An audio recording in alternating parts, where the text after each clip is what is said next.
we're under 8 minutes now to go in the contest. Rockville on top, 3-0. We're coming to you from Montgomery College in Rockville, the soccer pitch here. Michael Brown alongside Sean Kobrin. And Omnia Johar wins the corner. Looks like she got a little shaken up, but she's walking it off. The game has had its physical moments, there's no question. Here comes Lauren Kelsey in for Kylie Rasmick. So another substitution.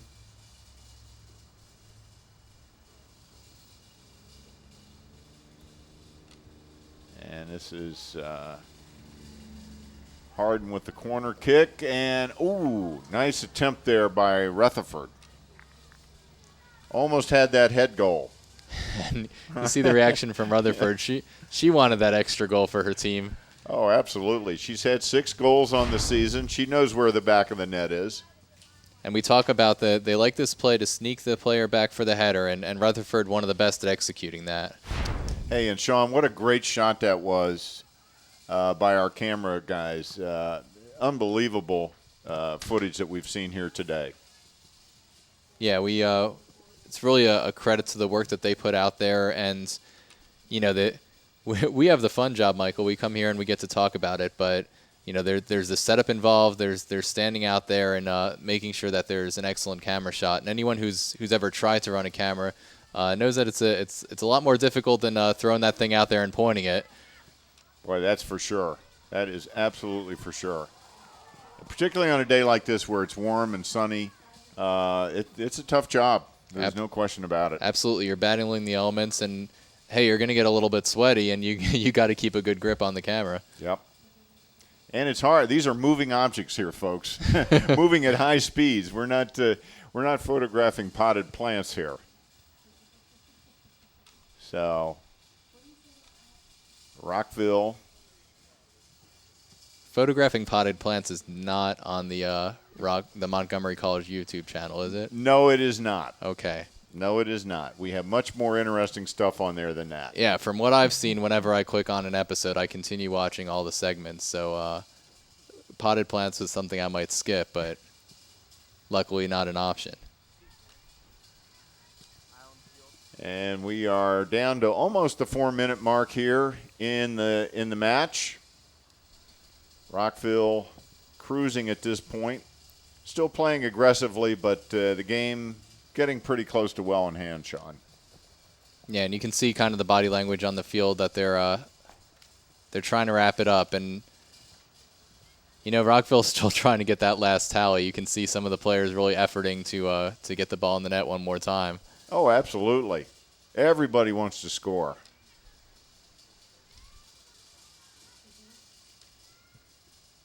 And for Frederick, you wonder how much does this play into as a moral victory if the score stays like this. They lost 4-0 at home and now 3-0 on the road.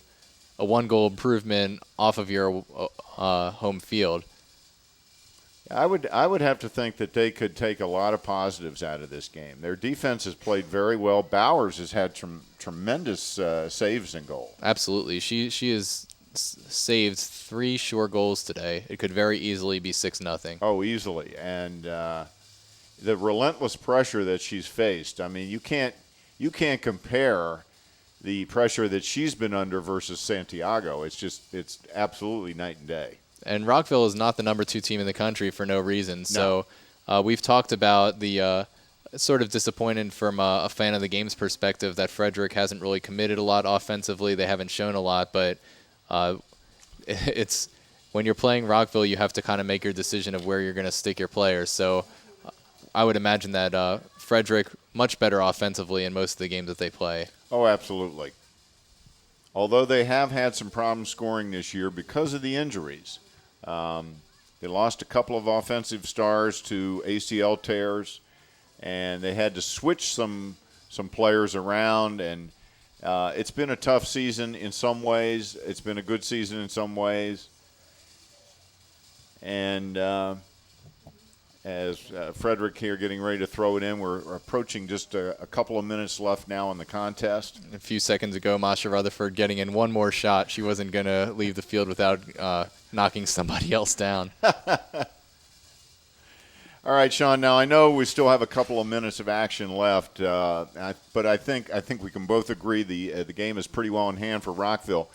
So even though I know that after a game like this, it can kind of be a tough call to pick a player of the game, we've got to do it. So who do you think it should be? I think we have to go with Lena Orbe here. Didn't get the start today, but she came into the field, made a great impact, assisted the first goal, scored the third one, and really could have scored the second one if it didn't wind up being an own goal. Her and Lillian Trujillo really closing in on the goal for that own goal. Well, Lena Orbe had 4 shots on goal, 1 assist. She definitely changed the tone, I think. The offense suddenly became more aggressive when she came into the game, it seemed. Yeah, and it was the first time this team has had all 3 of their captains on the field when she substituted into the game in quite some time.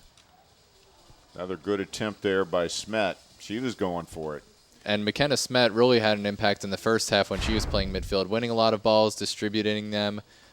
She was an early contender for player of the game, and certainly Cabrera really made her presence felt when she came in.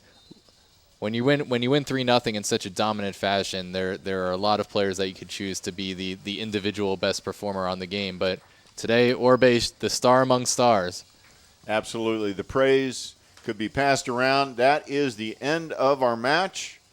And the final score from the Rockville campus of Montgomery College, the Montgomery College Rockville Knights 3, the Frederick Community College Cougars 0. Sean and I will be right back with some final thoughts after this.